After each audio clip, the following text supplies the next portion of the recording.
afternoon and welcome to the third external webinar for the Spring Hydrologic Outlook. This is Katie Ertel from the National Water Center. Today's briefing will be a general overview of the Spring Hydrologic Outlook for the Greater Mississippi River, the Souris River, the Red River of the North, and the Great Lakes Basin. Today's presenters are myself, a hydrometeorologist at the National Water Center, and the Service Coordination Hydrologist from the 5 River Forecast Centers, Jim Knoll from the Ohio Basin River Forecast Center, Corey Loveland from the North Central River Forecast Center, Kevin Lau from the Missouri Basin River Forecast Center, James Paul from the Arkansas Red Basin River Forecast Center, and Jeff Grashel from the Lower Mississippi River Forecast Center. This webinar is being recorded and a follow-up email will be sent with information on how to access this recording. Should you have a question during the presentation, please go ahead and type that into the question box in the GoToWebinar GUI and we will address it at the conclusion of the presentation. Since our last webinar 2 weeks ago, conditions have changed slightly. However, we still are expecting an elevated flood potential across the Greater Mississippi River Basin this spring. Let's start out by taking a look at the precipitation across the basin for the season and how it compares to previous years. Although we started the season off with above normal precipitation, a dry period over the last 2 weeks for much of the basin as seen in the graphic on the left, in addition to a relatively dry period over the last 30 days across the entire northern tier of the basin, has now led to a return to near normal precipitation for the season, as you can see in the graphic in the middle. Everything that you see in the green shades on this map are normal or above normal, between 100% to isolated areas of 175% above normal in the upper Midwest and in the extreme southeast portions of the basin. Portions of the Missouri Basin and now portions of the Arkansas Red River Basin have received below normal precipitation this winter season. The image on the right is from the same time period last year.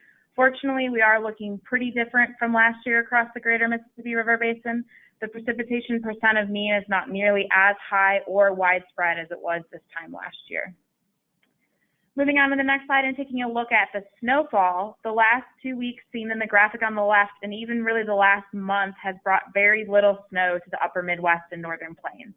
In the middle graphic, you can see that overall this season, above average snowfall is really contained to an area from the western Great Lakes to the upper Midwest, where 100 to 175% above normal snowfall has fallen. Elsewhere, the snow is really at or just slightly below normal, which is a big change from last year, which you can see in the image on the right, where the snowfall percent of mean which was much greater and more widespread, particularly in the northern portions of the Greater Mississippi River Basin. However, we are not quite done with snow for this season, and I'll touch a little more on that in a minute. If we move on to the next slide, looking at this winter's temperatures and their departure from the mean, you'll see a big difference from last year. Most of the Greater Mississippi River Basin is now experiencing above normal temperatures this year, ranging from 1 to 6 degrees above normal. We're also seeing a warmer sector present this year across the mid-Mississippi Valley and into the Ohio Valley. These last 2 weeks have brought unseasonably warm temperatures to the northern plains, as you can see in that image on the left, which is really accelerating snowmelt in that region. In comparison, last year, you can see in the graphic on the right, it was very cold across the upper Midwest and into the northern plains. So these warmer temperatures this year are impacting the amount of river ice that has formed in these basins. River ice conditions are currently near normal in most areas and below normal in the Ohio Valley. Each river forecast center will touch a little more on this later in the presentation. Moving on to the next slide, showing snow water content across the Greater Mississippi River Basin. After an early season warm-up that we saw previously on the last slide, the first thing that you'll notice right away here is how much snow water content we have lost over the basin over the last 2 weeks, especially across the Midwest and northern plains. North Central River Forecast Center will talk to just how much snow water content we have left across the northern tier of the basin later in the presentation. This is a stark difference from last year, as you can see in the image on the right, where the snow water content was much more widespread, and we saw very high values across the upper Midwest and into the Dakotas this time last year.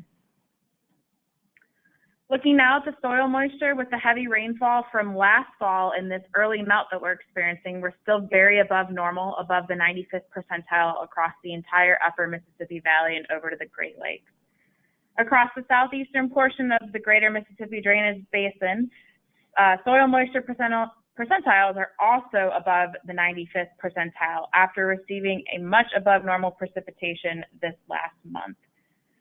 So our antecedent soil moisture conditions are very, very wet this year across the majority of the basin, and they're actually greater than last year, especially in the northern states near the headwaters of the Mississippi and across the lower Mississippi Basin.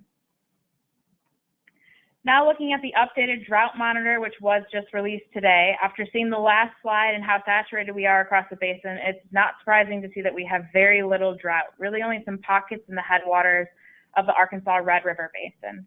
Otherwise, not much to talk about drought-wise across the greater Mississippi River Basin. Taking a look at the USGS 7-day stream flows across the basin, most of the area is experiencing normal to above normal stream flow, seen in the green and blue shades here on the map. This is a bit of a change from 2 weeks ago, as you can see in the graphic at the bottom right. Now in southwest South Dakota, northern Nebraska, and northeast Wyoming, we're seeing much above normal stream flows due to that warm-up I previously mentioned and snowmelt that we saw over the last 2 weeks. You'll also notice the white sections in the upper Midwest and northern plains. That's where we're iced in still or where seasonal gauges are not currently taking measurements. But you do see some blues and blacks up there, indicating that where there is flow, it is well above normal. This next slide here shows the amount of flood storage that the United States Army Corps of Engineers has released within the Mississippi Basin. They still have plenty of room storage-wise right now. Overall, just a couple of differences since the last webinar. A little more water can be seen in the Missouri main stem storage as that snowmelt picks up. But otherwise, the Arkansas, Red, Yazoo, and Ohio have all come down slightly in the last 2 weeks. Moving on to the next slide, this has been an ongoing issue in the Great Lakes, so we did want to highlight this as well. This information comes from the United States Army Corps of Engineers Detroit District. Lake Superior is forecast to be 2 to 4 inches below record monthly mean levels for the next 6 months. Lake Michigan and Huron is still forecast to be above last year's levels and record high levels in each of the next 6 months. Lake St. Clair is forecast to be above record high levels through May by 1 to 2 inches and 1 to 3 inches below record high levels June through August. Lake Erie is forecast to be above record high levels through May by less than 1 inch to 2 inches and about 4 inches below record high levels June through August. And Lake Ontario is still forecast to be below high levels through the next 6 months. This is important because flooding of the inland streams and rivers will be slower than normal to drain into the lakes, and future storm systems that come through this spring may cause erosion or lake shore flooding, which we have already seen occurring at many of these locations. Now we're going to switch gears a little and talk about the precipitation forecast and climate outlooks that will influence our rivers into the spring.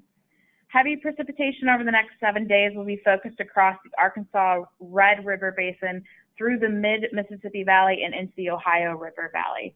Widespread 2 to 5 inches of precipitation is forecast through March 19th, with rainfall occurring nearly every day over the next week along a wavering frontal boundary. So we're entering into a very active pattern here. In the northern portions of the basin, this precipitation will likely fall as snow. The northern tier of the basin could get 6 to 12 inches, equating to ½ an inch to another 1.5 inches of potential snow water content. So we're also not done adding to our snow water content for this season. This active pattern will continue into week 2, as we can see on the next slide. Looking at the Climate Prediction Center outlooks, a continuation of above normal precipitation is expected in week 2, which some of the river forecast centers will touch on later as well. We are expecting to see a 50 to 70% probability of above normal precipitation in week 2 across much of the greater Mississippi River Basin. This does equate to a high risk of heavy precipitation across much of the lower half of the basin, as you can see in that image on the left. Lower parts of the basin will get multiple waves of rainfall in week 1, which we saw on the previous slide, so we need to keep that in mind as well. Looking at the Climate Prediction Center temperature outlook, a range of temperatures are expected across the Mississippi Basin through March 25th.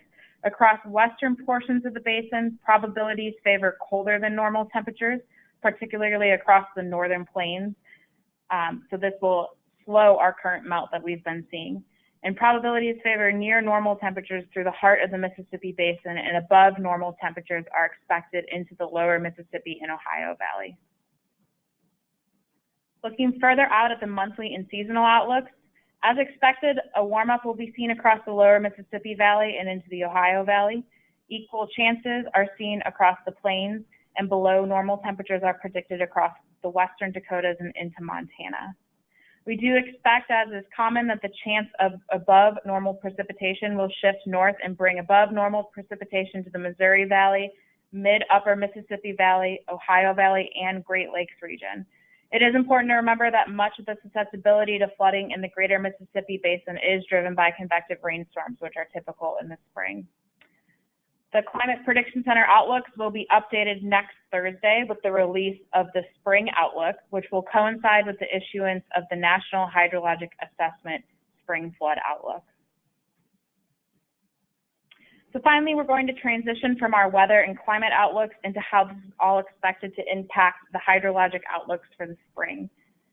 So on this slide, as you can see, we are expecting above average potential of widespread minor to moderate flooding across the greater Mississippi River Basin.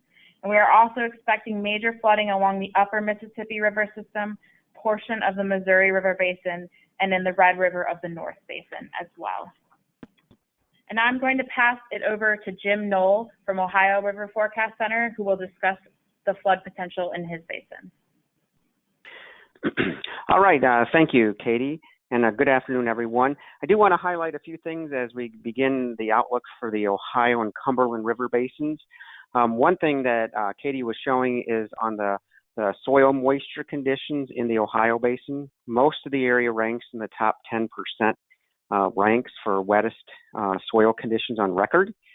There is an area in portions of western Ohio and extreme eastern Indiana, which ranks more closer to like 25 to 30% rank.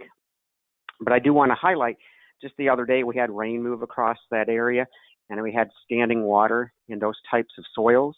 So what it's really showing us is most of the area we are considering kind of more in the top 10% rank. It's just very wet and saturated in the Ohio Basin, so that definitely makes us vulnerable to wet, heavy rain events. And so we are very vulnerable at this time. The other thing I want to highlight is, as Katie was showing, is really over the next 2 weeks, our normal peak flood season in the Ohio River Basin peaks usually in late March. So we're going into our peak now over the next 2 to 3 weeks, and that lingers into early April as well. We're really expecting a series of storm systems to bring very heavy rain. The first system is moving through the Ohio Basin here this afternoon and tonight. We'll have another one this weekend, and then a series of storms next week that probably will actually even go into the following week, it looks like. So it is going to be very active. So we do ask that you monitor later forecasts here. And we're expecting right now, it looks like over the next couple of weeks, at least 2 to 4 inches north of the Ohio River and 4 to 6 or more to the south. And that will lead to at least a fairly widespread minor to moderate flooding. So with that, we are expecting not much change in the outlooks that we've really talked about over the last month. We are expecting widespread minor to moderate flooding, especially in the western and southern portion of the Ohio River Basin. It'll probably come in waves over the next 2 to 3 weeks. There could be a little bit of a lull in April. That's not uncommon, and then more as we get into May. So these outlooks do go through May. Moving on to the next slide, because the rainfall is so important to our forecasting, and as we go further out in time, even though we do include future rainfall in our outlooks here at the Ohio River Forecast Center, out to 90 days, that there's uncertainty in those forecasts. So we also like to look at least a 25% chance of something occurring, or the possibility of occurrence. And as you can see on this slide here, fairly widespread minor to moderate flooding across Ohio, Indiana, Illinois, Kentucky, and Tennessee, and even into West Virginia, with the greatest threat of that significant moderate or greater flooding confined more to portions of southern Indiana, southeast Illinois, down into Kentucky. So not much has changed. The bottom line is we have a significant risk of flooding, and the flood potential is above normal in about the lower half of the basin. Moving on to the next slide, we'll go ahead and try to break it down for you a little bit more here. We are expecting, again, minor flooding with some possibility of moderate flooding across the Maumee, Wabash, White, and Little Wabash basins in the state of Indiana and southeastern Illinois. And moderate flooding is expected in the Little Wabash, Lower White, and Patoka River basins across southern Indiana and southeastern Illinois over the next 3 months. And again, that'll probably, from what I'm looking at, come in waves. Definitely there is risk for flooding. We're pretty much expecting flooding in the next 2 to 3 weeks in a good portion of the basin, and that includes Indiana and southeastern East Central Illinois. Moving on to Kentucky and Tennessee on the next slide, we are expecting, just as we've been calling for over the last month, minor flooding with some moderate flooding possible for the Kentucky, Green, Rough, and Cumberland River basins, with moderate flooding expected in the lower Green Basin. Again, there is uncertainty in the forecast, so again, that's why we can't just focus in on the 50% chance in the Ohio Basin, because we're so vulnerable to those heavy rain and thunderstorms, and that's why it can skew our probabilities a little bit. So the bottom line is just expect minor to moderate flooding over a good portion of Kentucky and Tennessee over the next few months. Moving on to Ohio and West Virginia, this is one area that has wetted up in our modeling over the last few weeks, so a little bit wetter than what we saw a couple weeks ago. We now are expecting minor flooding across the Lake Erie shoreline from the combination of high water on Lake Erie that Katie was talking about, where we're up near record levels, as well as any water coming from those streams and creeks. So that could lead to that flooding as well as in the Maumee, the Muskingum, Great Miami, Scioto basins in the state of Ohio, and also the local Ohio River tributaries themselves. Further to the east in northern West Virginia, we're also expecting a minor flooding in the Monongahela Basin. Again, it is important to note individual storm systems will be a primary contributor to that high water level along Lake Erie shoreline, as well as erosion due to those high water levels. And that's really going to be driven by those storm systems and strong north winds behind those storms, which would help to pile up that water along the shoreline itself. Moving on to the next slide, we do have some uncertainty on the Ohio River. What we have painted right now is that the most likely for minor flooding would be downstream of Louisville, Kentucky, where we're confident above at least a 50% chance of occurrence. But minor flooding is possible really all the way up to Huntington, West Virginia, and downstream on the Ohio. So we do expect some renewed flooding on the Ohio River. It's just that the details are kind of not clear right now of just how far up the Ohio River that minor flooding could occur. And right now we do expect minor flooding to be a possibility below Mount Vernon, Indiana. But again, there is some uncertainty in this area where the amount of flooding on the Ohio River could change, so that we do ask you to continue to monitor forecasts in the coming weeks. And so finally, on our summary slide for the Ohio and Cumberland River systems, we do expect minor flooding across a good portion of the Ohio Valley this spring, especially areas in the western areas like Indiana, Illinois, and also our southern areas like Kentucky and Tennessee. But we also do expect some even all the way up into West Virginia and Ohio. Moderate to major flooding is possible in the lower Ohio River Basin. I do want to say that even though we don't depict a real high probability for major flooding, again, those convective storm systems, those individual storms, because our soils are so wet, any one individual storm certainly could lead to at least some isolated major flooding, especially in those western and southern areas of the Ohio Basin down into the Cumberland Basin. The flood risk, therefore, is considered above normal in parts of Indiana, eastern Illinois, Kentucky, and Tennessee. It looks like I would label that as about 1.25 to twice normal. So somewhere between just above normal to almost twice the normal risk for flooding for the springtime in the southern and western Ohio Valley. Flood risk is considered near normal for Ohio, West Virginia, western Pennsylvania, and southwest New York. What we consider near normal is some minor flooding does happen. So the greatest risk still remains southern and western areas of the Ohio down into the Cumberland Basin. For the Lake Erie shoreline flooding, it is elevated just because of those near record and record levels on Lake Erie, but it'll be heavily driven by, the impacts will be driven more by individual storm systems and wind as to how much shoreline flooding occurs, as well as erosion. And again, finally, rainfall and thunderstorms will be the primary driver here of the outcome of the exact flood risk. And so with that, I'm going to go ahead and turn it over to Corey Loveland at the North Central River Forecast Center for more information in his area. Great. Thank you very much, Jim. Good afternoon, everyone. The winds of change have reached us here in the north.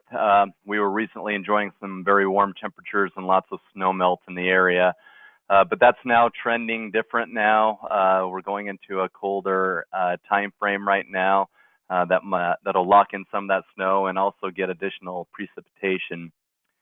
So Katie started us off and showed us the current snow water equivalent, and I'm going to talk a little bit more on some of that detail for our area, since the snow melt is dominating for our flood risk. And since our last update, yes, a lot of melt has been going on, and we've seen those warm temperatures, but we also haven't seen any of that precipitation at all.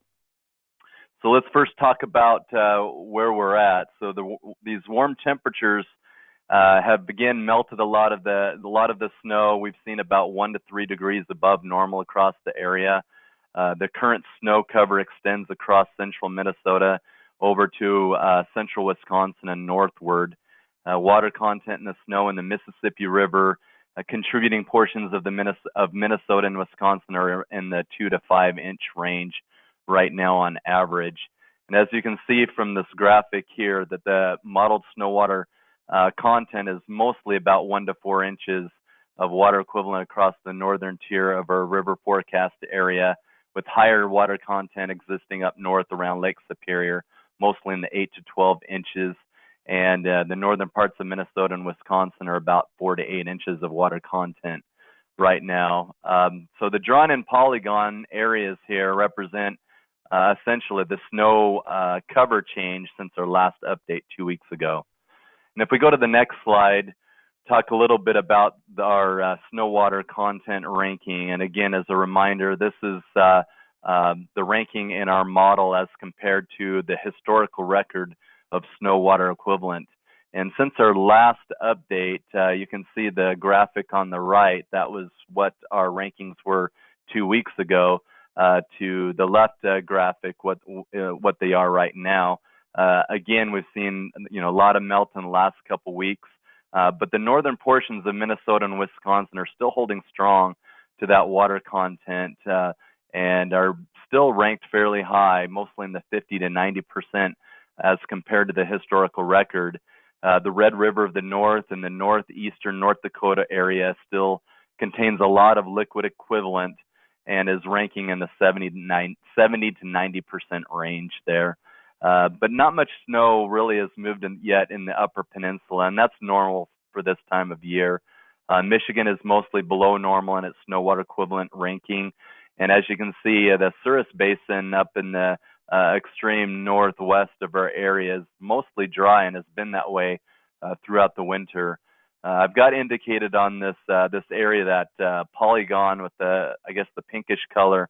That area is roughly the area that's mostly melted out with snow, just existing snow drifts and snow in the banks that's left in that area. And then going to the next slide, frost steps have not really played a key role this year. I think we've been advertising that in all our updates, and it's trending to be the same way. But generally, our frost steps are almost nothing to 18 inches, or sometimes more in some areas. But we're seeing some additional infiltration in the soils than we previously expected, and that's mostly in the upper Mississippi area. Maybe not so much in the Red River of the North, the northern part. Southern Valley we have seen some infiltration into the soils there. But again, frost steps and frozen ground is realizing to not be the key player in the spring melt and runoff season. So looking at the ice jam threat on the next slide, we're still in the low to medium threat category. The recent warm temperatures have halted the ice production. We're basically in the movement stage right now. We've seen some recent ice jam flooding with the elevated stages. Recently, the ice jams have mostly been concentrated in the state of Minnesota on the Cottonwood, Minnesota, Rush River, and the Red River areas, where recently on the Cottonwood River near New Ulm, there was some major flooding there, which destroyed a road, an adjacent road there. So even though the risk is still low to medium, we still can get isolated breakup jams and get major flooding, just like what we saw here on the Cottonwood River recently. So last week's ice measurements on Lake Pepin showed ice thicknesses ranging from 7 to 19 inches. And recent satellite imagery shows scattered ice cover on the Mississippi River from the headwaters down to Lock and Dam 3. And below Lock and Dam 3, the river appears to be mostly open, again, with the exception of Lake Pepin there. And then satellite imagery suggests open water conditions along the entire length of the Illinois River.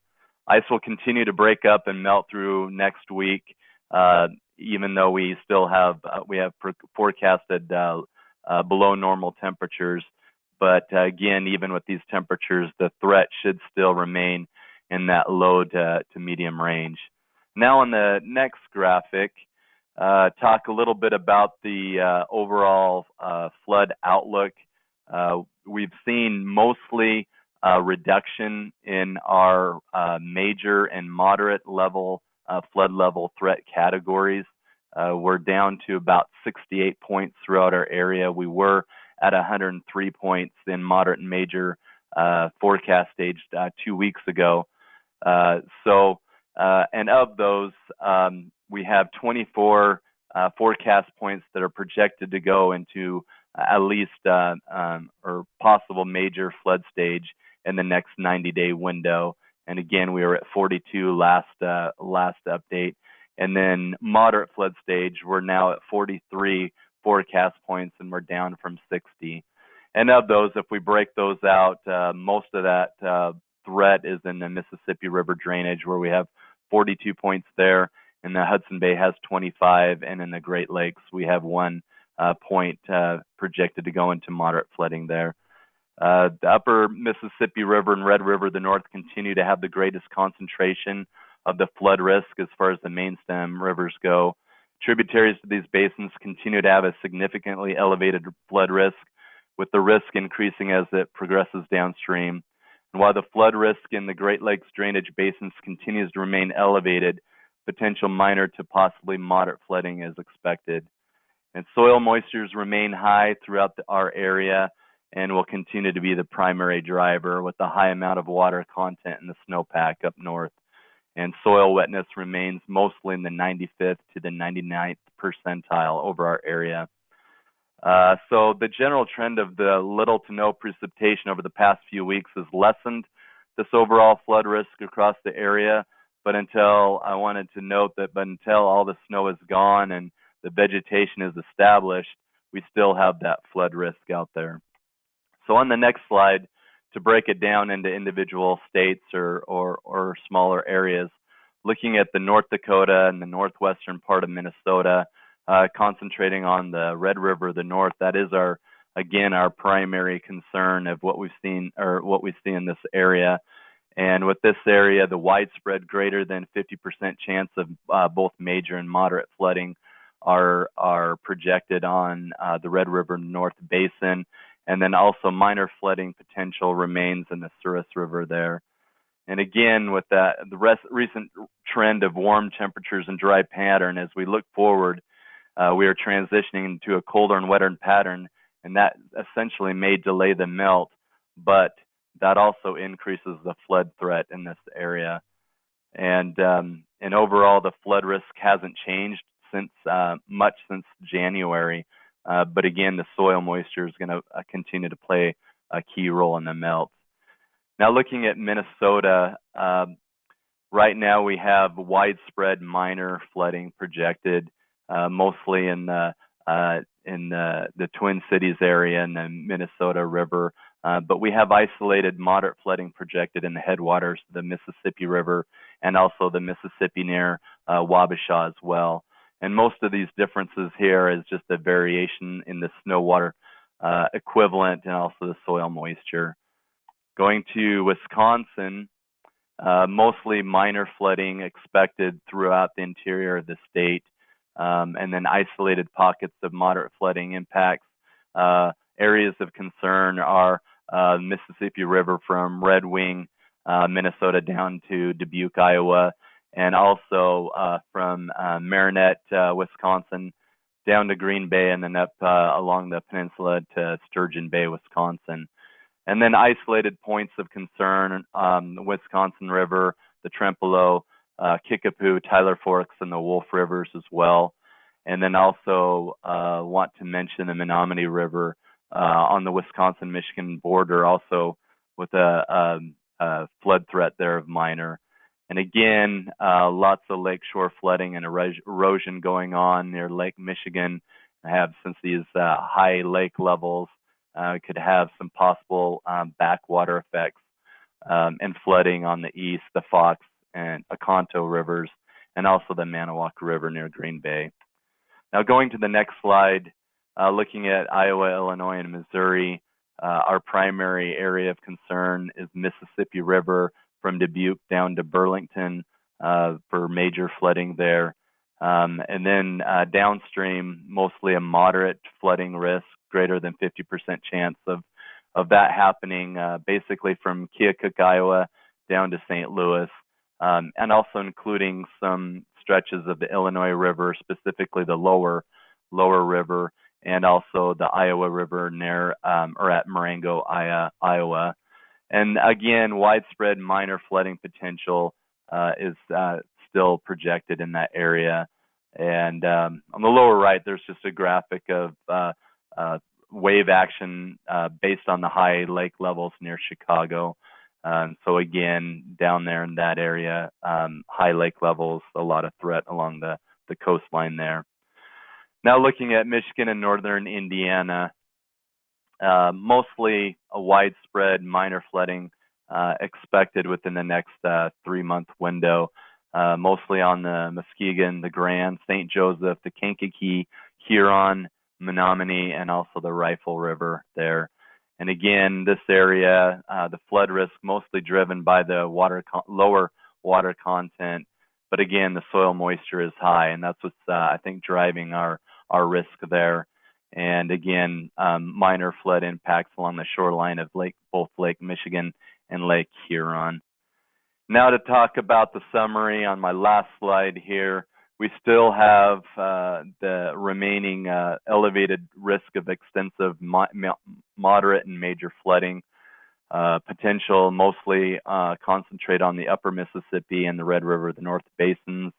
And again, we still have the low to medium risk of the breakup ice jam flooding.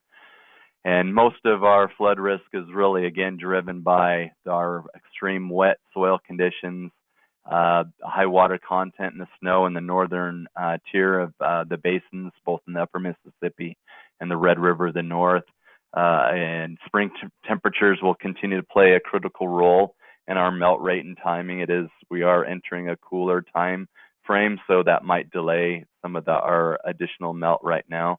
And then again, the wild card is the future rainfall and the timing of the snow melt. So as usual, spring precipitation and temperature patterns in the coming number of weeks will determine the snowmelt rate and runoff timing.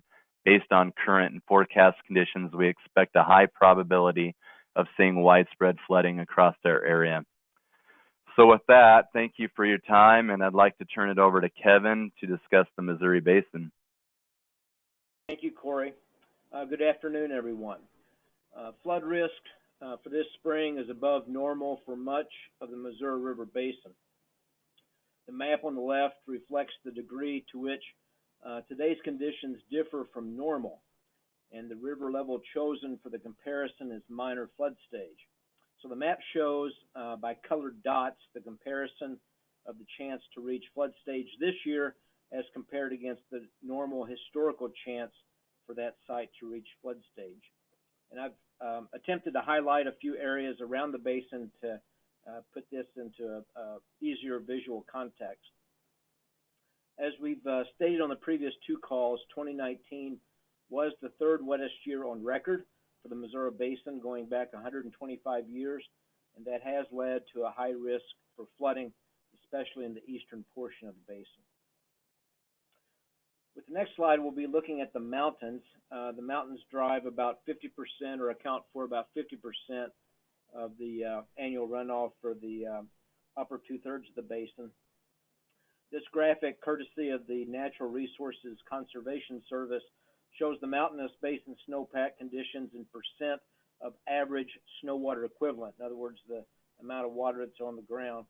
Mountain snowpack is categorized as average to slightly above average in the mountainous west for this time of year.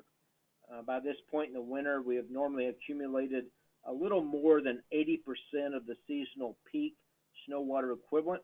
And so the mountainous snow picture, if you will, is coming into focus, but things could still change over the next 4 or 5 weeks. The next slide shows the water supply forecast that our office issued on March 2nd, just a few days ago. It is graphically summarized on the left-hand side, and this graphic suggests that a near average mountain runoff year, volumetrically speaking, for the west. Significant flooding from mountain runoff alone, or mountain snowmelt runoff alone, is not expected in 2020. Moving now to the plains, there does still exist an appreciable plain snowpack, but only in the eastern portion of North Dakota, and primarily located in the headwaters of the James River. And we have anywhere from 1 to 3 inches of water contained in that snowpack there in eastern North Dakota. Plains snowmelt is well underway in the Missouri Basin and has so far led to flooding in the Milk River Basin and along the Big Sioux and Little Sioux rivers in South Dakota and Iowa, and along the James River in South Dakota, and I'll go into detail regarding that later on. But plain snowmelt is well underway for us. Turning now, I'll go state by state through the Missouri watershed, highlighting those basins where our long-range outlooks, our 90-day outlooks, indicate a better than 50-50 chance of seeing some sort of flooding. Over the past week and a half, lower elevation snowmelt has resulted in flooding in the Milk River Basin, including Beaver Creek, the Powder River, and the Milk River itself. And we are projecting that Battle Creek and Clear Creek will experience moderate level flooding later this season. Moving to North Dakota, minor flooding is likely along the James River and Pipestem Creek. Moving southward into South Dakota, plain snowmelt has returned the James River in at least a couple of locations to major level flooding. And we expect many more locations along the James River in South Dakota to enter major flooding again this year. Turtle Creek, which is a tributary to the James, has ongoing moderate level flooding as we speak. And Firestill Creek, another tributary to the James, has already experienced flooding earlier this month. The Big Sioux also has ongoing flooding due to snowmelt and has one location currently in moderate and several others in minor flood category.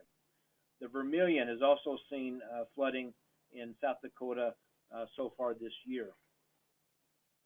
Moving southward into Nebraska, moderate level flooding is likely along Wahoo Creek, and minor flooding is likely along several of the other of Nebraska's streams, including the Platte River itself. Again, that's minor level flooding is projected. Moving eastward into the state of Iowa, the Big Sioux River in Iowa is already in minor flood, and it is expected to eventually have moderate level flooding later this season. The Little Sioux River has been in moderate level flooding since this past weekend and may see major level flooding on the upper end. But most of the Little Sioux, however, is projected to see only minor level flooding this year, and this is a change from the last time we had the outlook. The Ocheyedan the Floyd, and the Rock Rivers in Iowa are all expected to experience minor level flooding this spring. Moving southward and westward into Kansas, we are expecting moderate level flooding along the Little Osage, the Smoky Hill, and the Meridocene rivers, and along Stranger Creek as well. And several other basins in eastern Kansas will see minor level flooding this spring. And lastly, we'll move to our final state. We've already had a very active month in the state of Missouri, with flooding already occurring along the Grand, Little Osage, Marmaton, Crooked, Blackwater, Moreau, and Sac rivers. Moderate level flooding has already occurred and will occur again along the Grand River. Moderate level flooding is also expected along Crooked, Walkendall, Blackwater, Lamine, Little Osage, the Sac, South Grand, the Tarkio, and the Missouri Platte River before this year is over, before this spring is over. And many other streams across Missouri will also see minor to moderate flooding this season. With the next slide, I broke out the lower 800 miles of the Missouri River for its own slide.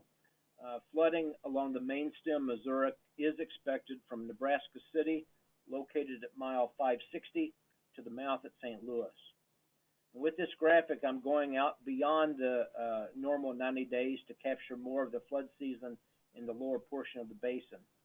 And with that said, moderate level flooding should be planned for the reach extending from Nebraska City, Nebraska to the mouth. In fact, the river downstream of Kansas City already has some high water, with a couple of locations currently above flood stage in the lower 100 miles. Major level flooding cannot be ruled out below Kansas City at a couple of locations as we move further into the springtime convective season. As many of you know, many of the levees along the Missouri River downstream of Gavin's Point have yet to be fully restored after last year's flood. And although the National Weather Service is in continuous communication with both the Corps and the USGS with regard to current stage flow relationships, long-range river outlooks and short-term stage forecasts will have a high degree of uncertainty due to the current state of the channel and overbank areas. And so in summary, for the Missouri River Basin, snowpack in the mountains is close to being average this time of year, and that's a very positive sign. We have roughly 20% of the accumulating season to go in the mountains. Plains snowpack has already begun to melt off with flooding underway in some areas. There does still remain 1 to 3 inches of water in the headwaters of the James River in North Dakota. Soils are saturated, but we are not worried about frozen ground exacerbating the runoff potential. River ice does remain in the far north, but the potential to see significant adverse impacts due to ice jam breakup is all but gone. Thunderstorm activity typically drives the springtime flooding in the lower third of the basin, and we've already seen a couple of episodes of rain-driven flooding in the state of Missouri. An above normal flood risk remains for the Missouri River Basin.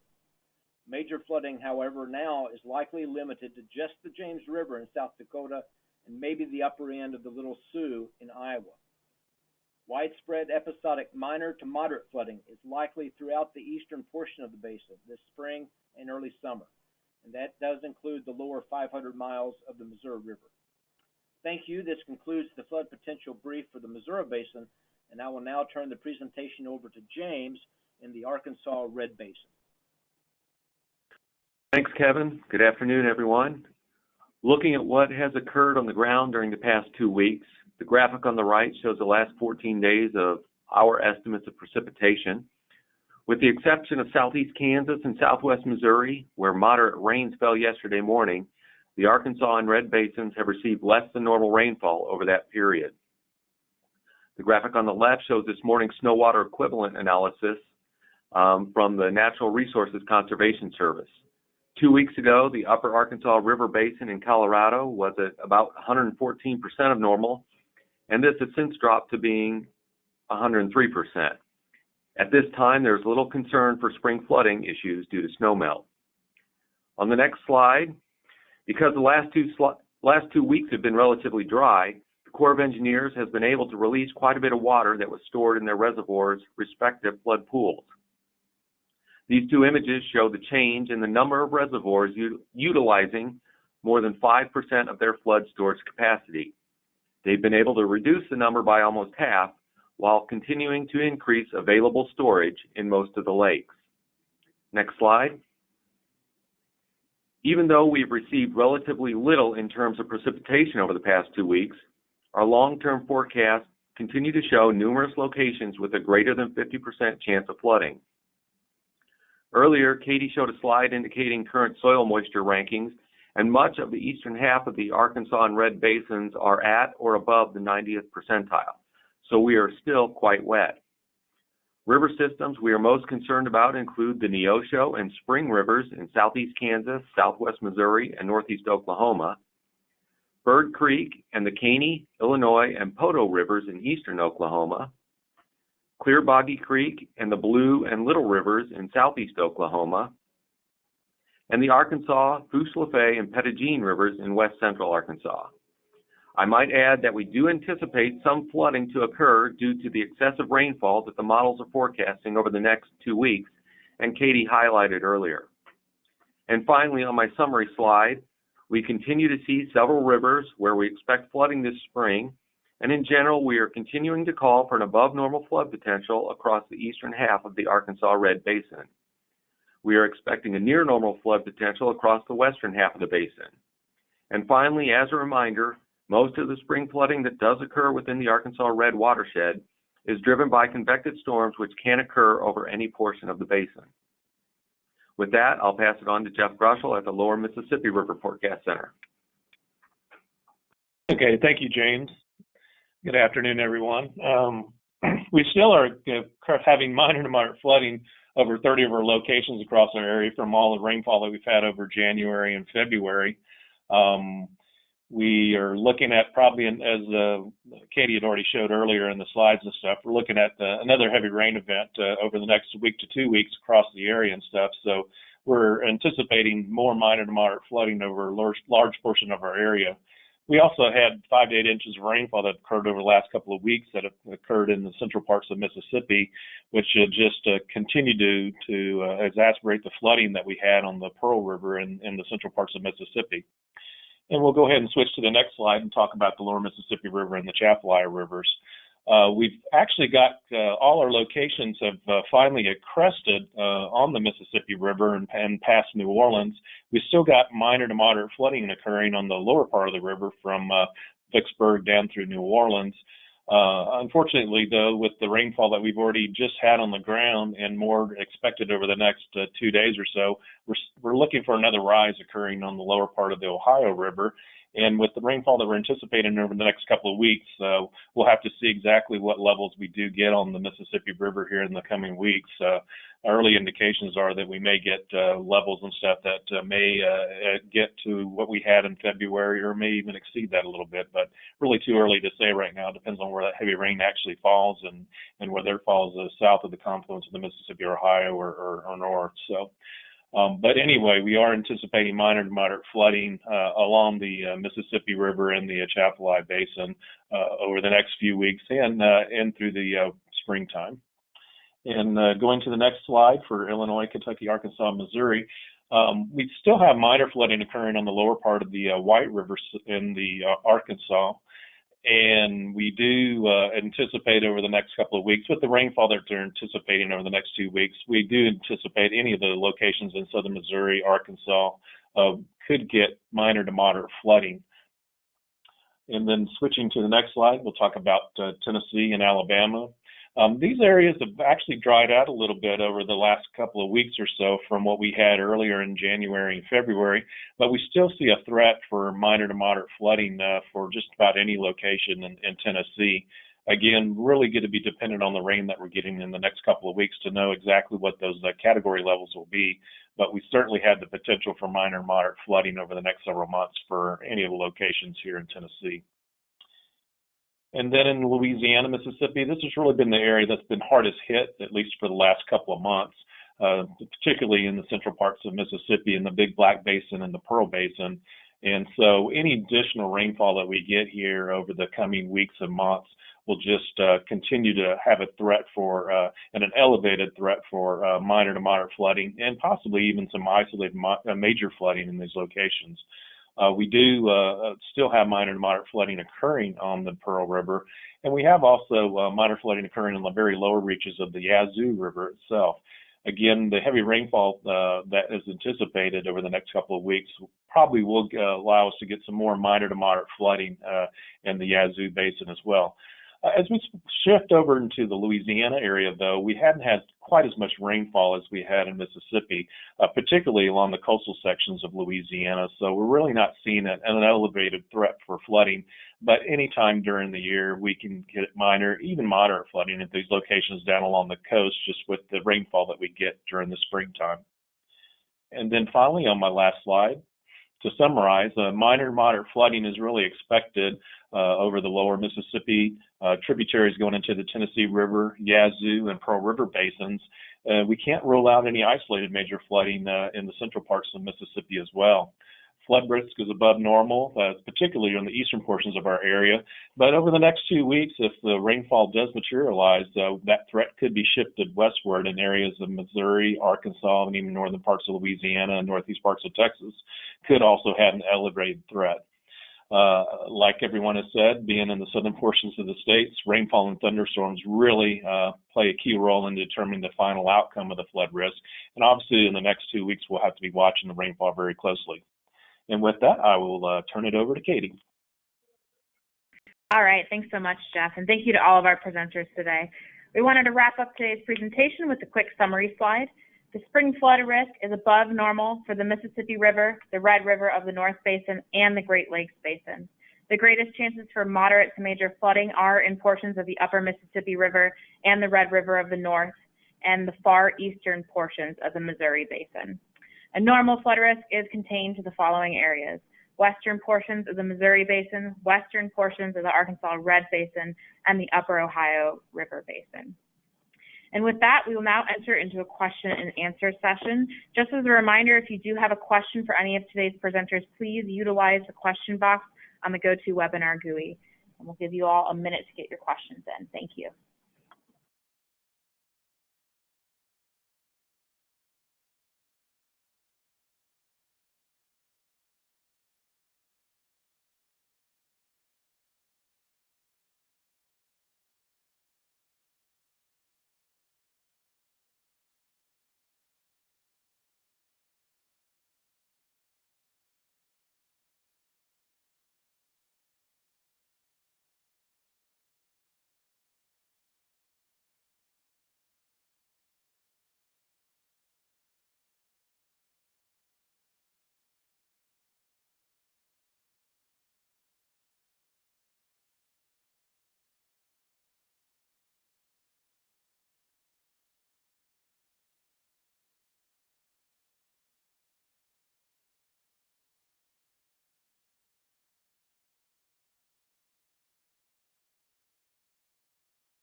Okay, everyone. Thank you so much in your participation in today's webinar. Just a reminder, I did send out the slide deck just before this presentation, and tomorrow you should receive the recording of the presentation. Also, if you do go through the GoToWebinar immediately after this webinar has ended, you should be able to see the recording of the presentation as well. Please remember that if you have a question, don't hesitate to reach out to your local weather forecast office for further assistance. Thank you all and have a great afternoon.